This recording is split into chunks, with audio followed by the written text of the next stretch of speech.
begins right here. Ooh, loving what I'm seeing as we take a look. It's a mostly tier carousel. Hey, you won start with it. Lagoons. And it's on a Talia as well, which is pretty interesting to see who's going to go for it. Both Kaivix Mikaisa was trying to go for it. Mikaisa. Some Kaisa players in this lobby, you think, baby?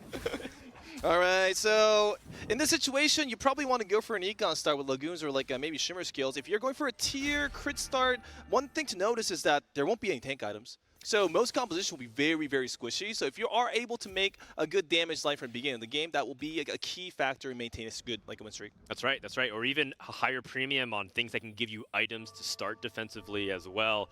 We'll see as we take a look at Slooper, a player who's been struggling a little bit, coming third at the Galaxy's Championship, has sort of been the godfather of Brazilian inspiration for Teamfight Tactics. His performance has inspired many people after him to try and become that top finisher. It's so fascinating to have that parallel at play in this lobby. Slooper, who has inspired Brazil, Title, who may do the same for Japan. That's right. Oh, we see 3 Vladimir here already, and can we see an Astro Korean style 3-star composition? I am very excited to see. He does have a good angle because he's offered a rod and he's offered like a crit, so he can go for these gauntlets, or he can go for like a damage atomization as well too. So I feel his situation won't be too bad. I mean, it's blessed. We've seen, not 2 Koreans reroll Astrals for a top 1, and then we see other people play Astrals. It's not working out for them. So which is it going to be? Is it going to be the Korean Astrals? Or is it going to be just something Slooper plays temporarily, as he does have an opportunity to sell and buy? Pretty decent start, but let's look at that first augment and see if they can shape the lobby complexion here. All right, of course, we're holding out to see if it's something a little bit spicy. It will be the gold augments, so our players will be more or less where they'd hope to be. Guys, any augments from the selection that's jumping out at you? Well, I personally enjoy watching augments like Border Force, but whoa, what is that? What do you get? What do you get? So the first thing that I saw was there's a double trouble offer top center for Here We Go. He immediately rerolled it. And double trouble is one of those augments that people love to see at 2-1 because it helps form their game plan as one of the most consistent strategies. And he had a sword up, so he could have played for a Dark Flight. Now he's stuck in a much more awkward situation, and he's picked up Axiom Mark instead. Very fascinating just off the bat there. I mean, we are looking at the augment choices, and multiple players were offered Rich Get Richer and Eco Augment, but none of them decided to pick it. This shows exactly that in a world size like a tournament, people do prefer to go for combat augments instead of going for those econ augments because they know that will be the decisive factor of saving HP for the mid-game. It makes a lot of sense. Why? Because he had 2 tiers, not 1, but 2.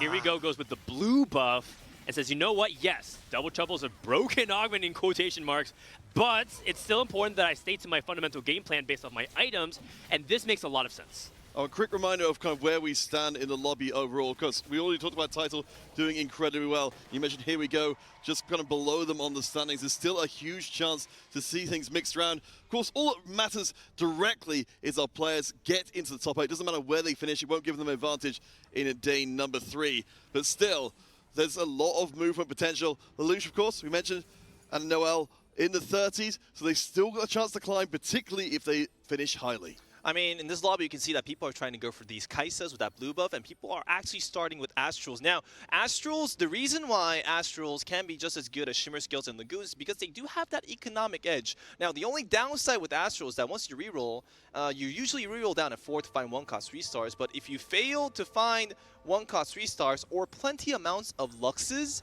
you're going to have to reroll again level 6, and that actually eats up your economy to a point where it makes the game very difficult for late game. Well, Frodan, what do you think of the setup from Kaivix right now? I mean, we've got the Axiom Arc, which I can't imagine is going to do a whole lot in the immediate future, because there aren't many kills going through for Kaivix's side of the board. Yeah, this is not the ideal start for Astrals. This is the exact reason why a lot of players don't prefer to open Astrals, because yes, you're able to get your economy started by getting those extra Astral Orbs every single round, but you're not going to kill that many units with 1 stars.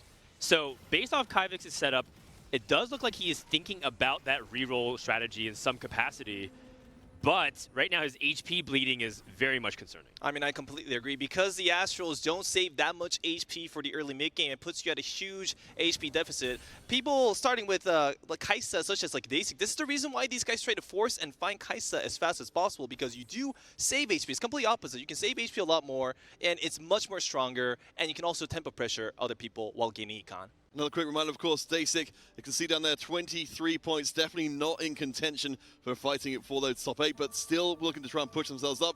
I would love to see what Daisy can do now with so little to hold them back. They can just go all out in this game just to try and improve where they stand up against our current EMEA champion, Lelouch. Lelouch is at level 5 with that Wukong and that Triforce, really synergizing with the fact that it's just a strong 2-star unit to play in this phase of the game and getting us to the back line. Lelouch, as we mentioned, in that top 10, just on the outside, trying to take down Dasik, gets a really easy victory. But more importantly, shows you how the tempo is really evolving. Many players are talking about in the chat rooms, in their Discord groups, man, I'm just going to level to 5 and before the carousel because everyone else is doing it. I'm going to be cringe too. I'm just quoting them word for word.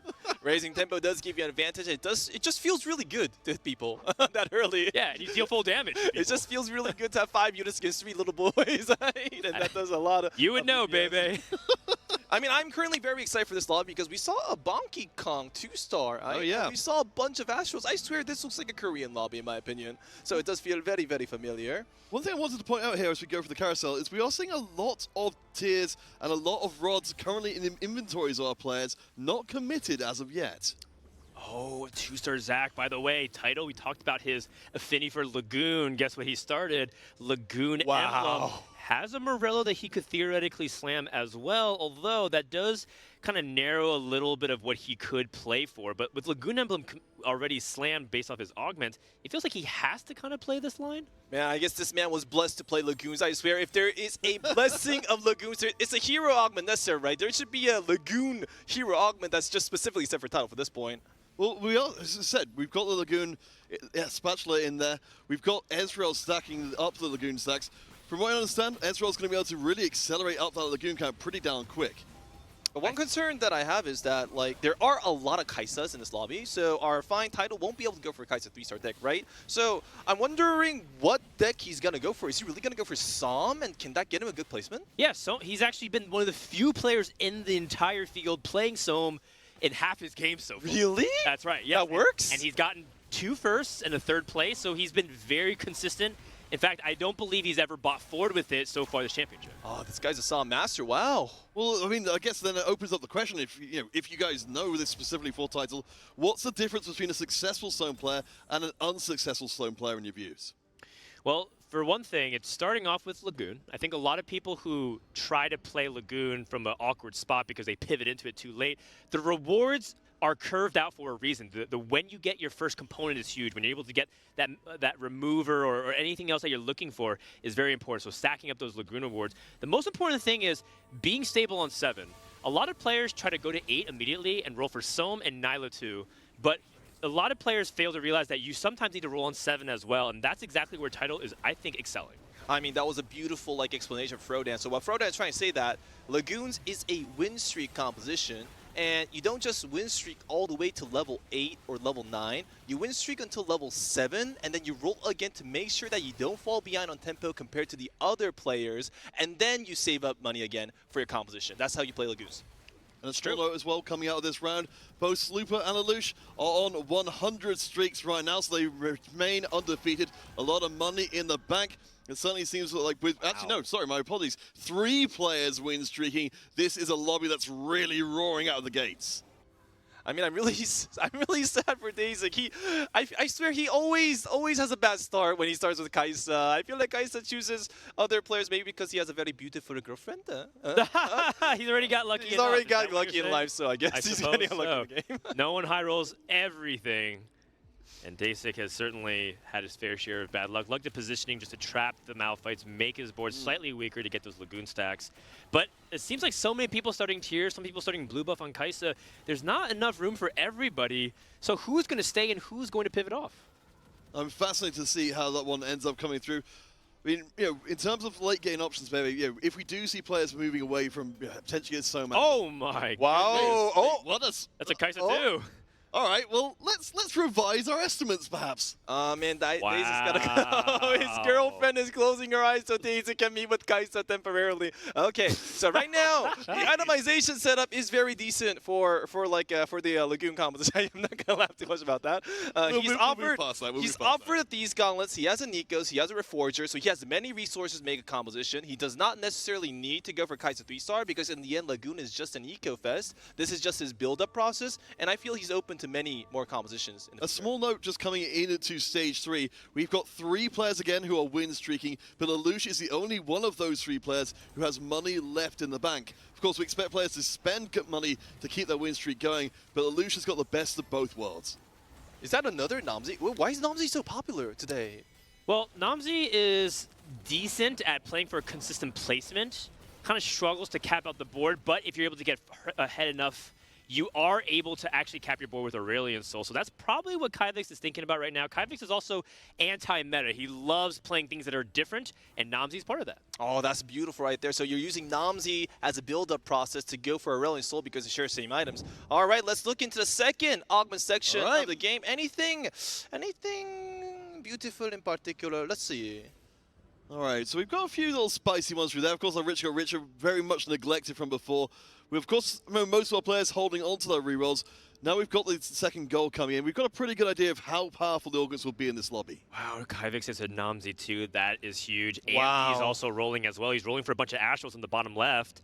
So take a look at that. We have 2 best friends contesting each other. What is going on? They were talking about how they might grief each other. They weren't joking at all.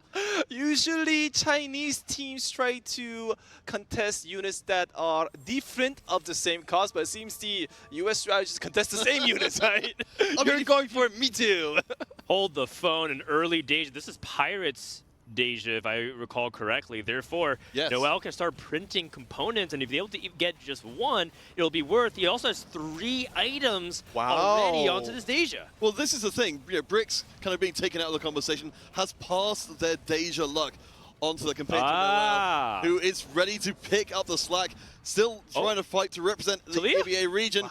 And we see the fully stacked Titans and the Archangels building up a very heavy hitter. I mean, the thing about Noel's composition right now is that not only does he have 3 damage itemizations for Deja at the ready, and not only does he have Pirates for the free items in economy, look at his augments. He's got Exile, he's got Sunfire Board, so he's got 2 really good combat augments for his situation. Exile because he doesn't have any tank itemizations, and Sunfire Board because he doesn't have any anti-healing. I think he's a really good spot. Yeah, and of course, those are, you know, if anything, oppressively generic augments to be bringing in there, so we still don't know where they're going to end up long term. It seems like if everything goes well for Noel, he can play that line into a fast 8, stabilize, look at Dragons, and potentially go for fast 9. Is other people going to be able to keep up?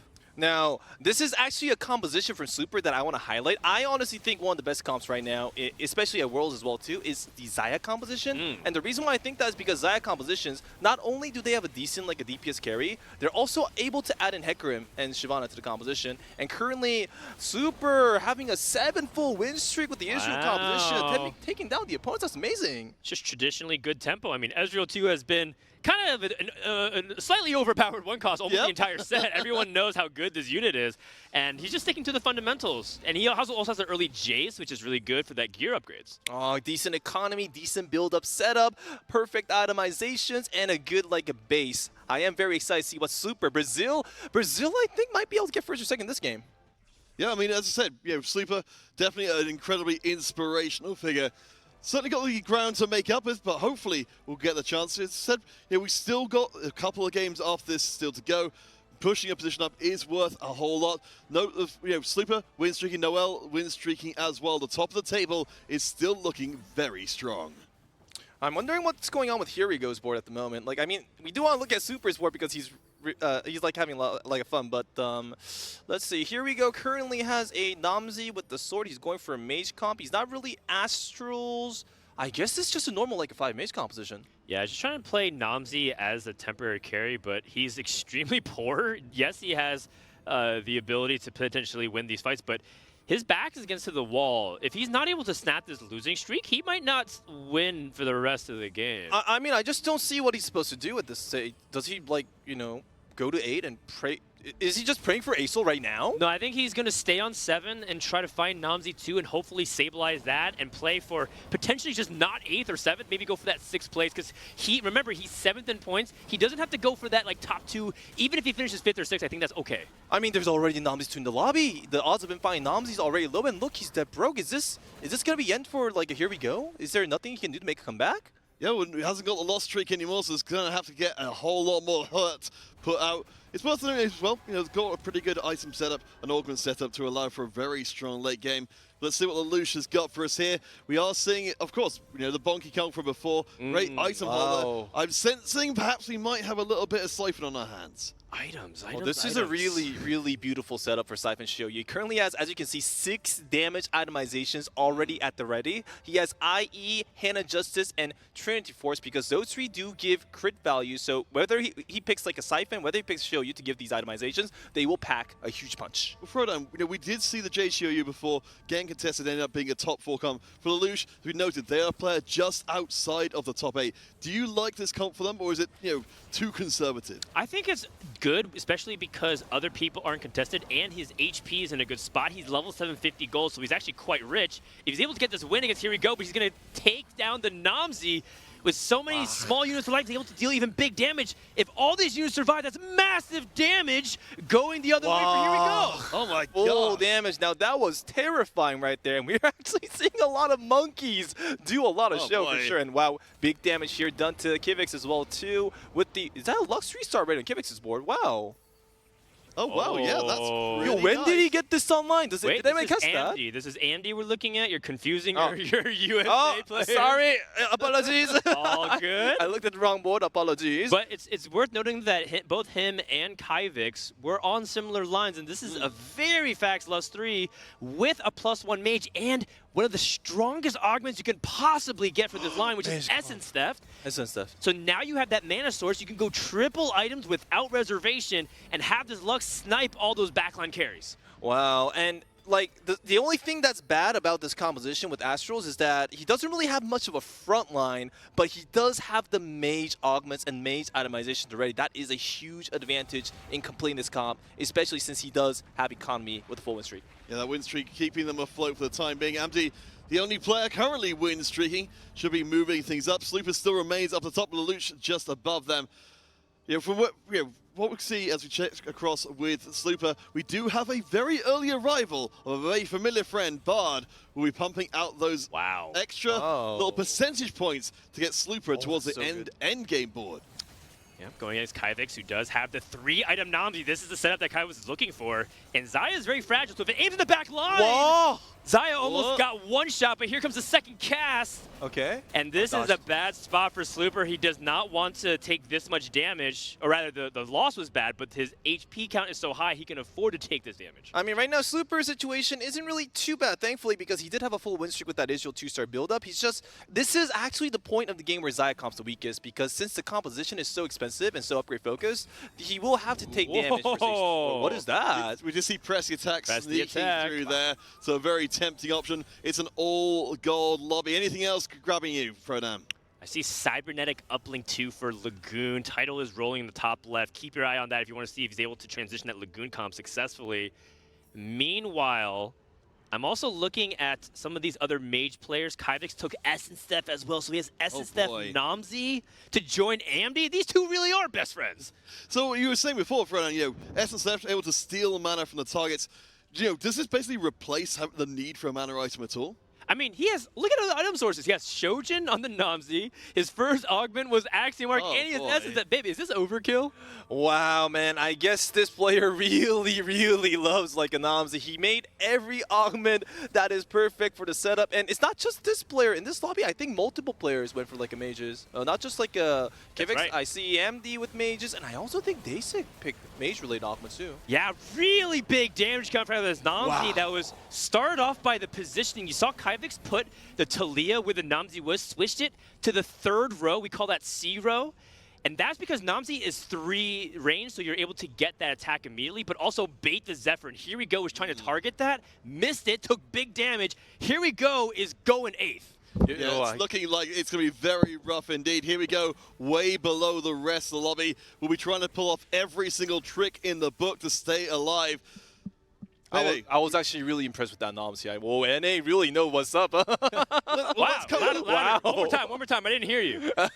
NA really knows what's up. They're very good. All right, thank you. Let's not talk about Two NA for clips now. right there. We'll have chances to talk about NA for later. All right, I let's wanna- talk about. Here we wanna have go. this Yeah, one. here we go. Currently is dead. He's not dead yet. Come on, give him I a mean, he chance. can take a rest. He can use the restroom now. How is this not dead? All right, you're refusing to analyze this board, so we'll just see how they do up against All right, Noel. he went for a Grey Seraphine comp because he didn't have much money. He did a really good job. He put 3 damage itemization onto Graves. He tried to snipe the Deja with Zephyrs, but he failed. His Graves is dead. And Here we go to the restroom. Oh boy. Well, it did seem to be heading this way for a while. I suppose, at least for everybody else, it's fantastic news. They're going to move one step up. Kavix will take an L as well, as Amdi will remain on top of the lobby heading into the next carousel. He didn't even see the stage 4 carousel. He has like 3/4 of his items. He didn't even see Treasure Dragon. what can you do? This lobby, it seems, was very unfortunate. Here we go. His items were bad, his augments were bad, and his upgrades were quite poor, so it is understandable. It does happen to every player. It is very unfortunate. But let's focus on the players that are still alive and see what they can do. One of the players I'm seeing jumping at me here is Slooper, currently in second place with 4 items unslammed. I'm fascinated to see if they can reclaim that top spot from Amdi. Yeah, it's interesting because Slooper has gear upgrades, so that dynamic of do I spread my components for gear upgrades or do I save my rods for Shyvana, that's going to be something that's on Slooper's mind. Let's also take a look at Amdi, who is still streaking at 72 on an 8-round win streak, and now he's teching in the Namzi for the 7 Mage. Still doesn't have a second item for Lux because of that win streak, because he hasn't been leaning into Astrals, not able to print the item components, so he's had to improvise a little bit, and yet still playing on a streak. Very good spot for Amdi still. I still really enjoy like Andy's top because he has a lot of economy and HP as well too. I feel he doesn't really need to reroll because his composition is strong enough, and with the Lux, he will be able to save HP. Oh, he's actually matched up against his buddy. Wow, Namzi versus Lux 3-star in action. Let's see how this goes. Yeah, of course, we saw this from yesterday as well. The positioning to try and make sure that Lux does not take out your main carry early on is absolutely crucial. So Nomzi's going to make it through most of this fight completely unscathed. Yeah, the lack of items again from Amdi's Lux to not even really kill the Heimerdinger, which was top right corner. It's just really tough. Things are looking tough for Dasig as well. Up against Noel, who's going to have a little bit of a kind of a, hey, what do you expect me to do? I can't slow down for you at all. I'm holding the EMEA's hopes in my hands. I mean, I'm actually curious. I have a question. Does Namzi summon Heimerdinger do 2 more damage to the enemy player? Oh, it doesn't count unless it's the last champion, in which it counts as base damage from there. A base damage. It's similar to like Daisy or other units that are summoned in the middle of the fight. Gracias. Yeah. All right. That'd be kind of OP if you just play all these extra units and be able to stack the damage. Oh, you can if you will. Wrecked by target them, right? So one thing I want to check in with Noel here. Of course, we've noted that we've got the. Wait, is that 2 Nikos? Yeah, we've got 2 Nikos on the bench. We've got the potential to be able to slam out a Shyvana 2 immediately, but there is no gold to play with for Noel right now. Yeah. They're relying on that Shyvana coming into the shop. And going up against another person that has a Xayah, so 5 Xayahs, 6 Xayahs are out, there's one on the bench. So it's probably not going to be easy to get that Xayah 3. More importantly, who's going to be able to get the edge in this fight, as both Xayahs are still going to kind of work on the front line. Xayah does have a problem getting through the Itis. Itis is still at half-life, going to cast again. That Archangel makes that golden skills even stronger. Still, 22 seconds into the fight, not able to get the 3rd cast, but there's just too much force for Noel. No gold, no problem. We end stage 4 on a streak. Noel is coming for the top. Man, what a fight, what a fight. Now, Noel actually has a lot of decisions to make, but since he does have 2 Nikos, he might be able to go for the Xayah 3-star.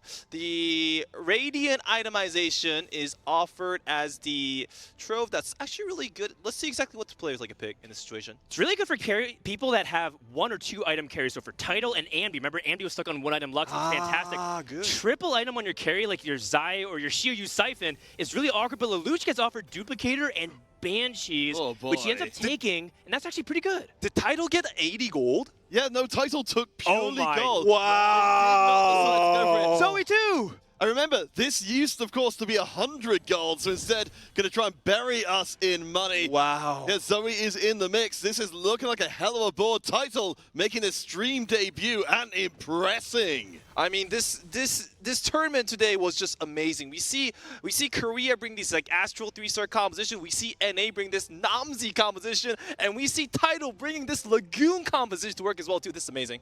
We'll see. He's been on win-loss, as you can see, 34 HP, but 2-star upgrades across the board. He does have awkward traits, a Lagoon 4 Mage Yes. with Love +1 or probably play around with it. Oh no, the Soma is exactly the opposite corner of the Lux. We'll get one shot. This is what Amity has been waiting for. Tile does at least have a lot of HP to play with. The cast will be slow but devastating when they land. You have, of course, got to watch out for those invincibility frames coming in from Zoe. If they can intercept in the right moment, it changes everything.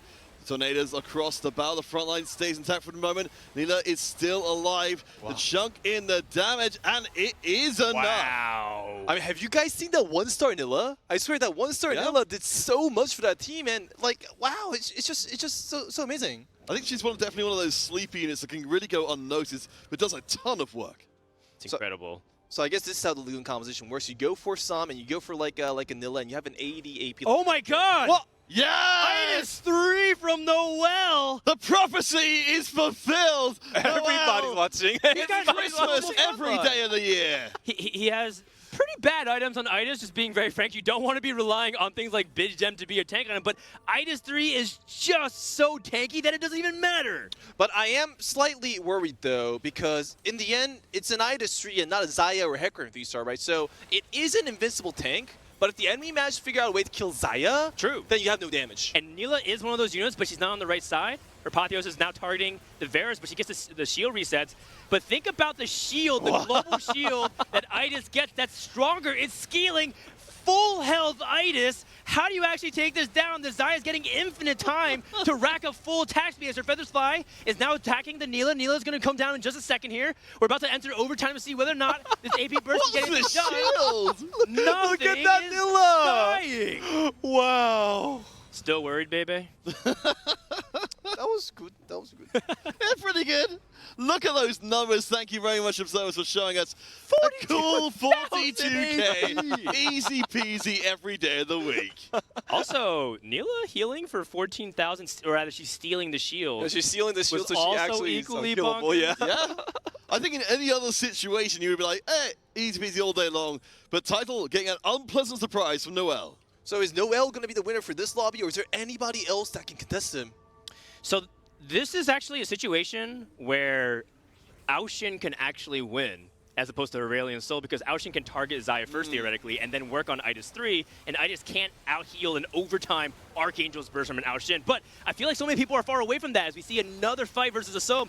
That previous Sohm board was way stronger. I think this one from Lelouch doesn't really stand a chance whatsoever, because there's no Nila pressuring the Xayah whatsoever. Yeah, I mean, as you say, if you can access the Xayah, maybe you can do something about it before the shields stack up. But Dasik, though, they do not have the opportunity to get that damage through soon enough. Of course, you know, we're not seeing maybe the sheer volume of assassins you would need to delete Xayah before she comes online.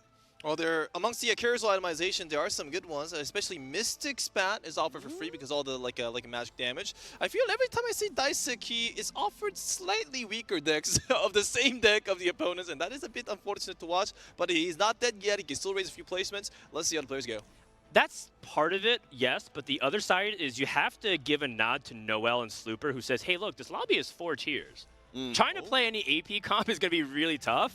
And what do we see? 4 mage players. Wow. So it's just been really easy for everyone to counter, which actually works benefit for players like Lelouch who got that Mystic Emblem. That's actually a really good analysis because of the starting. The reason why there's a lot of mage decks is not because, oh yeah, these players just love mages. No, no, no. It's because the starting was a raw tier and a crit start, so the pool of decks that they could go for was very limited, and the players did a good choice by making the best with what was offered. And of course, as we saw before, the Mystics will rise in priority in accordance. Kavix, though, trying to battle to stay out of 7th place. Here we go, of course, gone from before. At least, again, Nomsy will avoid the big hits. And notice as well, we've got the Radiant Chalice, which means Nomsy will be very tough to put down. And these Pantheon items are absolutely insane as well. Gunblade plus the Dragon's Claw just tanking all the AP damage. Is there any answer? Will Kyvik's fall to the hands of his friend? Loads! Big Heimer damage eliminates all the Lux abilities for continuing this fight, and we're just going to see whether or not this Vlad can clean up and pick off some of these units, and that's the power of Nomsy, sometimes randomly getting access to that backline and swinging the fight entirely. Man, this DPS was actually unimaginable. That was not an overtime dinger. That was just a dinger. 1-star, throwing a rock and everything's just dying. That was incredible. Well, I mean, that's the whole thing. You're sharing the AP between Nomsy and Heimerdinger, so hits are hugely harder than you might expect. But you say the RNG goes their way for Kybix, though. They've got so little room to maneuver here. They only need to hold on for a little bit longer, though, and they should be able to push up the table. So I'm wondering if Kybix gets a Joey 2-star, will that be relevant enough to raise a significant amount of placements? I mean, we only can find out is Lelouch is going up against Kybix. We'll find out if that's enough. Xiaoyu is theoretically on the correct side. If he can get past his front line and get access to the Namzi, that'd be huge. But Zoe can summon things like the Daisy to get in front. Siphon is now charging and dealing with a lot of the front line, and now it's just the Dragons versus the backliners. But the Daisy comes in again. Another KO ult able to solve for just long enough. Can Namzi make use of this time? I don't think so. Oh, both Dragons are alive.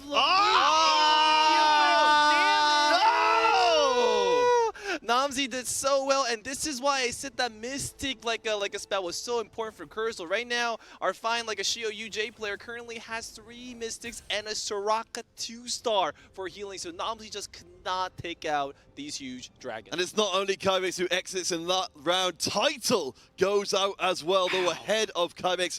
And Frodan, when you look at those HP bars, this has been a hell of a lobby. It feels like 7th to like 3rd was based on like your matchups, who you're matchmaking against, and maybe even things like the carousel was on the right side so you get the Mystic emblem. I feel like these margins are so close that it has to be about the foundation you set. Did you play stage 2 and stage 3 to minimize the amount of HP loss? That can mean everything, not just for this game, but whether or not you qualify for top 8. I mean, it's also really, really important to note that, wow, Title with the perfect Lagoon setup got sick, and wait, Dasic with the weaker Lagoon setup is currently got sick. What's going on here? Sometimes it just, that's the way the cookie crumbles. Of course, well, the huge influence in this lobby, the Aegis 3, ridiculous beyond words. It just feels like now it's the fight for 2nd and 3rd, then, of course, the fight for 1st. Oh, if this is Nidus, he's going to be so sad right now. Amity currently checking his matchup RNG, and the opponent is...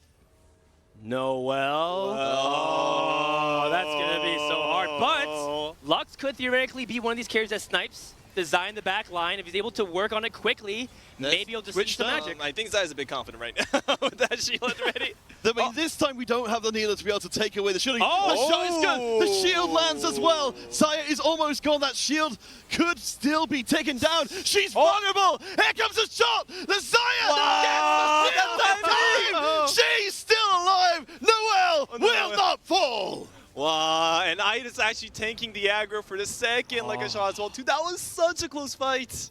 The last thing I want to comment, Amity died with 3 magnetic removers, and he had a Thief's Gloves with a 2nd Sunfire on his Pantheon. I would have loved to see him maybe use those 3 removers to get optimal Thief's Gloves, try to get things like Zephyrin, maybe optimized for Noel. But what's likelier is that he was saying, I'm going to gamble that it's not Noel that I'm playing against. And I understand why. But the HP difference, he lost by -5, that could have been the difference between 5th and 4th.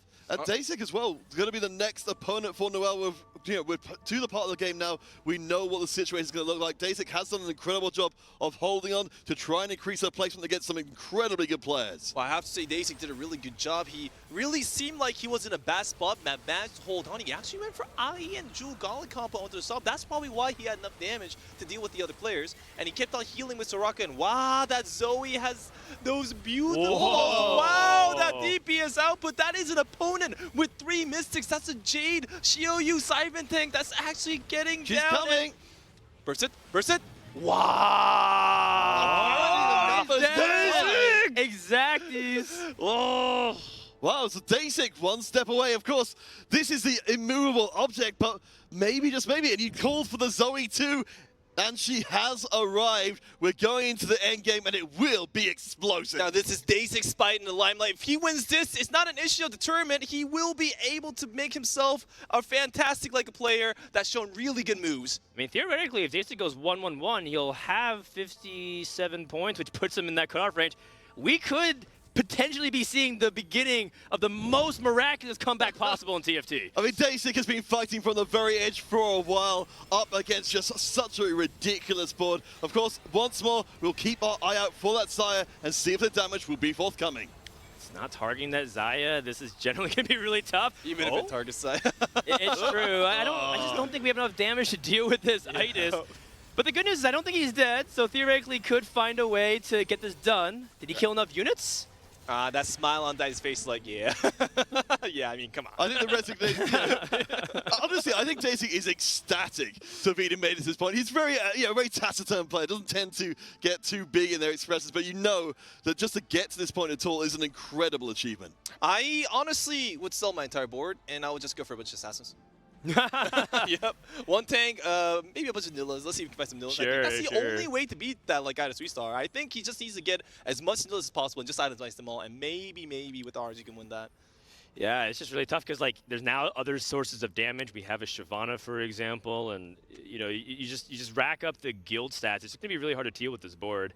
I just don't think there's any way. Noah's just taking a victory lap at this point, and what an interesting win condition. We don't really think about Itis 3 being the win com. I mean, heck, we were skeptical of it at first, but now we really see the power. Yep, this is actually one of the powers of this Zaya composition. As I said, I honestly think this composition was one of the nicest, but we will see as we get into the last fight. All right. Yeah, Zaya will be on the wrong side to take the first aggro. She said we have got the Aurelion solo for the full board access. It will be spread damage though. I love the Exile shield into the Itis shield, into making her incredibly hard to get rid of.